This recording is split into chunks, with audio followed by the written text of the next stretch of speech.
Jeni, umeamua kuniseti na kapenzi kako eti? Wa blaza mimi sio kapenzi, mimi mpenzi wake huyu. Mpenzi wako unamjua huyu? Mimi sikujui wewe. Wewe huyu unamjua? Eti. Huyu ni Jeni, mimi namgaramia kila kitu. Mimi si Jeni, kwanza naitwa Anifa. Jeni, unanishibu hivi. Unaona?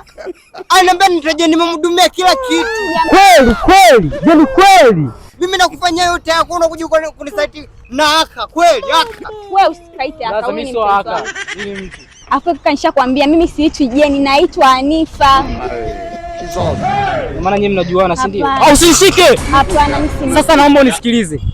Nikitoa mguu wangu hapa, usinipigie simu, usije nyumbani kwangu, usinijue nisikujue. Sitaki mazoea na wewe kuanzia leo. Sasa hivi hapa ninavyoongea.